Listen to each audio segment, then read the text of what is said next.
What if 50 to 70% of commercial farmland had been redistributed to a variety of producers at small, medium, and large scale?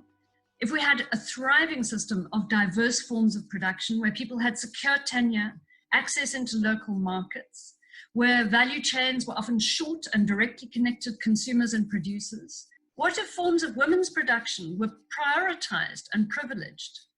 What if we had a very transformed agrarian system after 25 years? What is the land reform for? What's the agrarian reform for? What do we want to get out of it?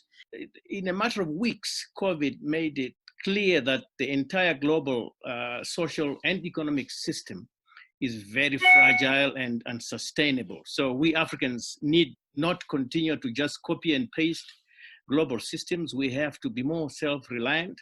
We need African solutions to African problems. We are actually saying as AFASA the following: the current model is not working. It is entrenching the inequalities of the past. It is entrenching poverty. It is entrenching unemployment. What do we have currently? I think we've got a very, very sophisticated, very advanced, and a very, very good and world-class agricultural system, especially on the commercial side.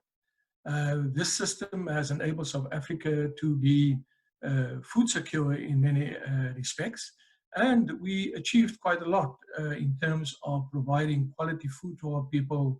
Also, food is readily available, and making sure that food also is of world-class standards. In Latin America, there has been a significant reduction in poverty and food insecurity across the region. Some countries have managed to reduce inequalities too. One of the main tools of the plan was the single register.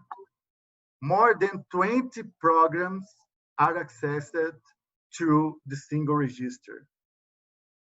Local and regional governments have joined this single register.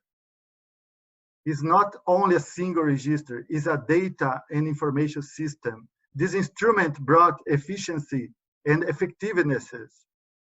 Family farmer registry. It was particularly important to organize the actions. Many countries created this kind of registry specific to family farmers. The first solution is to align, the model of Brazil, of family farms, household. Align that with the social protection strategy. Industrial agriculture, agricultural systems have been hampering these small-scale agricultural farmers to be able to do what they're doing right now. And I think it's important that we need to create space for this form of farming, which is really unique in terms of how it reconciles the economic, environmental, and social dimensions of sustainability.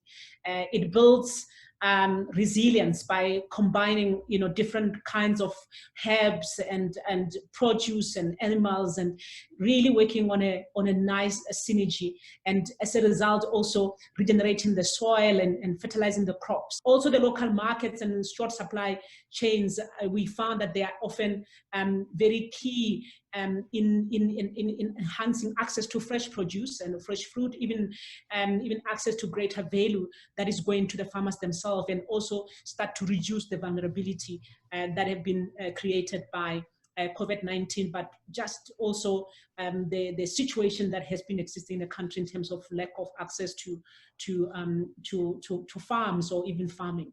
The basis of a bigger problem is the issue of ownership of land.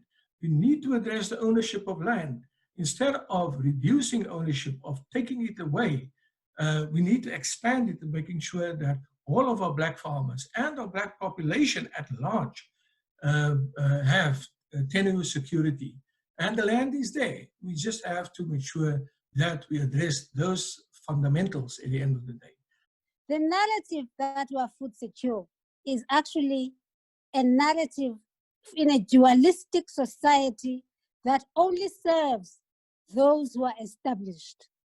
It is a narrative that says to the poor and unemployed, we will give you money to be consumers of the already existing. The narrative that there's no production problem is also flawed. The market, especially food system markets, are a product of public investment. It's a public good shaped by public policy and public investments. So it can only be changed by public policy and public investments. It is the basis on which Asian tigers have succeeded in catching up with Western world economies. Some countries have managed to reduce deeply rural poverty. They used to multidimensional approach. Is fundamental to understand that poverty has many drivers. No institution or sector can take up poverty alone. It's not possible to secure democratic land governance. It's not possible to recalibrate local food system. It's not possible to have sustainable agrarian change without massive public policy shifts, starting with macro policy. The entire economy and the entire governmental system has to drive this agenda.